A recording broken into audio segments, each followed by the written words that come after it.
नमस्ते। भारतीय न्याय संहिता के अधीन चोरी से संबंधित प्रावधान। चोरी की परिभाषा धारा 303 उपधारा 1।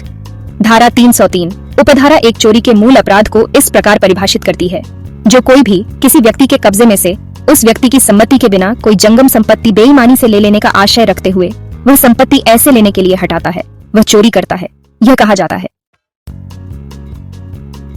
चोरी के आवश्यक तत्व।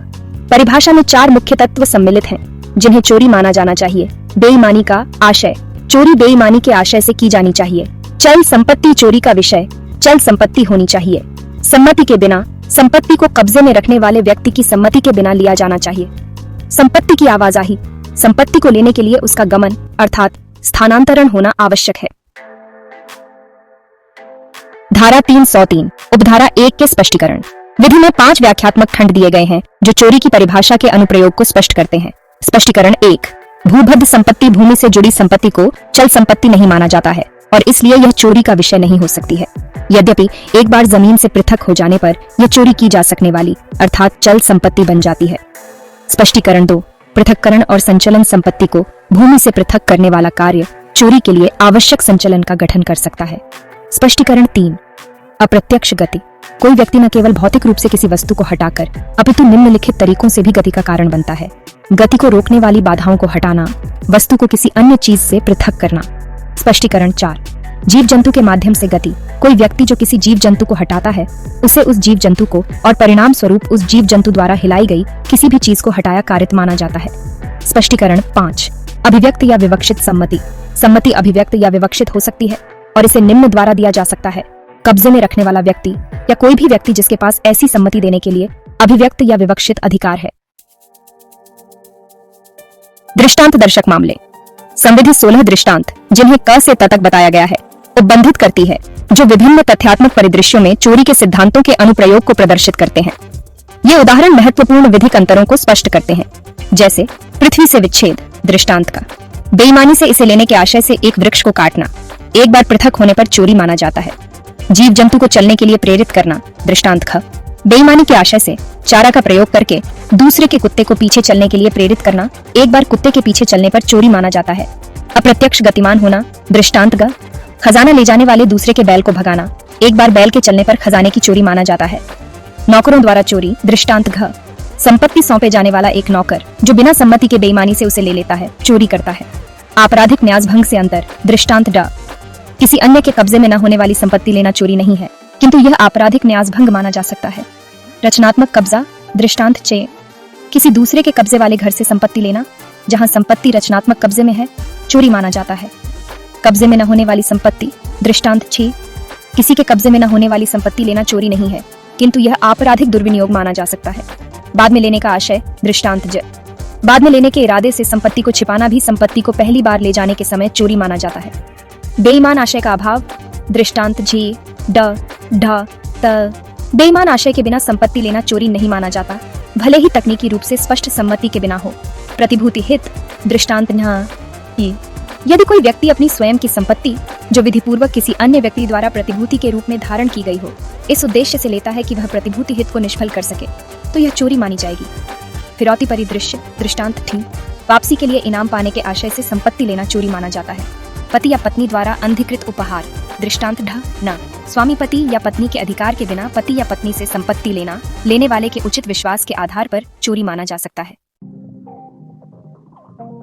चोरी की विधि किसी भी विधिक प्रणाली में संपत्ति के अधिकारों की सबसे मौलिक सुरक्षा में से एक का प्रतिनिधित्व करती है, जो चोरी के विरुद्ध प्राचीन प्रतिबंधों से विकसित होकर एक सूक्ष्म ढांचे में परिवर्तित हो गया है, जो आधुनिक समाज में विभिन्न प्रकार के अवैध विनियोग को संबोधित करता है। इस दस्तावेज में उल्लिखित प्रावधान चोरी के लिए समकालीन विधायी दृष्टिकोणों को दर्शाते हैं, जो आधुनिक चुनौतियों के अनुकूल होने के साथ साथ पारंपरिक सामान्य विधि सिद्धांतों के तत्वों को सम्मिलित करते हैं। ये विधि कई महत्वपूर्ण उद्देश्यों को संतुलित करने का प्रयास करती है। संपत्ति के अधिकारों की रक्षा करना, अपराध की गंभीरता और परिस्थितियों के आधार पर आनुपातिक दंड स्थापित करना, छोटे मामलों में पुनर्स्थापनात्मक न्याय प्रदान करना और चोरी के विशेष रूपों को संबोधित करना जो अद्वितीय सामाजिक नुकसान प्रस्तुत करते हैं। ये विश्लेषण वैधानिक परिभाषाओं, आवश्यक तत्वों, व्याख्यात्मक प्रावधानों, दृष्टांतों और चोरी और इसके गंभीर रूपों के लिए निर्धारित दंडों की जांच करता है।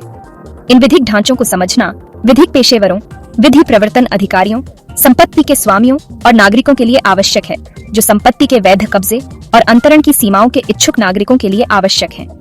भारतीय न्याय संहिता के अधीन चोरी से संबंधित प्रावधान। चोरी की परिभाषा धारा 303(1). धारा 303(1) चोरी के मूल अपराध को इस प्रकार परिभाषित करती है, जो कोई भी किसी व्यक्ति के कब्जे में से उस व्यक्ति की सम्मति के बिना कोई जंगम संपत्ति बेईमानी से ले लेने का आशय रखते हुए वह संपत्ति ऐसे लेने के लिए हटाता है, वह चोरी करता है, यह कहा जाता है। चोरी के आवश्यक तत्व। परिभाषा में 4 मुख्य तत्व सम्मिलित हैं, जिन्हें चोरी माना जाना चाहिए। बेईमानी का आशय। चोरी बेईमानी के आशय से की जानी चाहिए। चल संपत्ति। चोरी का विषय चल संपत्ति होनी चाहिए। सम्मति के बिना। संपत्ति को कब्जे में रखने वाले व्यक्ति की सम्मति के बिना लिया जाना चाहिए। संपत्ति की आवाजाही। संपत्ति को लेने के लिए उसका गमन, स्थानांतरण होना आवश्यक है। धारा 303(1) के स्पष्टीकरण। विधि में 5 व्याख्यात्मक खंड दिए गए हैं, जो चोरी की परिभाषा के अनुप्रयोग को स्पष्ट करते हैं। स्पष्टीकरण 1। भूबद्ध संपत्ति भूमि से जुड़ी संपत्ति को चल संपत्ति नहीं माना जाता है और इसलिए यह चोरी का विषय नहीं हो सकती है। यद्यपि एक बार जमीन से पृथक हो जाने पर यह चोरी की जा सकने वाली अर्थात चल संपत्ति बन जाती है। स्पष्टीकरण 2। पृथक्करण और संचलन संपत्ति को भूमि से पृथक करने वाला कार्य चोरी के लिए आवश्यक संचलन का गठन कर सकता है। स्पष्टीकरण 3। अप्रत्यक्ष गति। कोई व्यक्ति न केवल भौतिक रूप से किसी वस्तु को हटाकर अपितु निम्नलिखित तरीकों से भी गति का कारण बनता है। गति को रोकने वाली बाधाओं को हटाना, वस्तु को किसी अन्य चीज से पृथक करना। स्पष्टीकरण 4। जीव जंतु के माध्यम से गति। कोई व्यक्ति जो किसी जीव जंतु को हटाता है, उसे उस जीव जंतु को और परिणाम स्वरूप उस जीव जंतु द्वारा हिलाई गई किसी भी चीज को हटाया कारित माना जाता है। स्पष्टीकरण 5। अभिव्यक्त या विवक्षित सम्मति। सम्मति अभिव्यक्त या विवक्षित हो सकती है और इसे निम्न द्वारा दिया जा सकता है। कब्जे में रखने वाला व्यक्ति या कोई भी व्यक्ति जिसके पास ऐसी सम्मति देने के लिए अभिव्यक्त या विवक्षित अधिकार है। दृष्टांत दर्शक मामले। संविधि 16 दृष्टांत, जिन्हें क से त तक बताया गया है, उपबंधित करती है, जो विभिन्न तथ्यात्मक परिदृश्यों में चोरी के सिद्धांतों के अनुप्रयोग को प्रदर्शित करते हैं। ये उदाहरण महत्वपूर्ण विधिक अंतरों को स्पष्ट करते हैं, जैसे पृथ्वी से विच्छेद। दृष्टांत क। बेईमानी से इसे लेने के आशय से एक वृक्ष को काटना एक बार पृथक होने पर चोरी माना जाता है। जीव जंतु को चलने के लिए प्रेरित करना। दृष्टांत ख। बेईमानी के आशय से चारा का प्रयोग करके दूसरे के कुत्ते को पीछे चलने के लिए प्रेरित करना एक बार कुत्ते के पीछे चलने पर चोरी माना जाता है। अप्रत्यक्ष गतिमान होना। दृष्टांत ग। खजाना ले जाने वाले दूसरे के बैल को भगाना एक बार बैल के चलने पर खजाने की चोरी माना जाता है। नौकरों द्वारा चोरी। दृष्टांत ख। संपत्ति सौंपे जाने वाला एक नौकर जो बिना सम्मति के बेईमानी से उसे ले लेता है, चोरी करता है। आपराधिक न्यास भंग से अंतर। दृष्टांत ड। किसी अन्य के कब्जे में न होने वाली संपत्ति लेना चोरी नहीं है, किंतु यह आपराधिक न्यास भंग माना जा सकता है। रचनात्मक कब्जा। दृष्टांत च। किसी दूसरे के कब्जे वाले घर से संपत्ति लेना जहां संपत्ति रचनात्मक कब्जे में है, चोरी माना जाता है। कब्जे में न होने वाली संपत्ति। दृष्टांत 6। किसी के कब्जे में न होने वाली संपत्ति लेना चोरी नहीं है, किंतु यह आपराधिक दुर्विनियोग माना जा सकता है।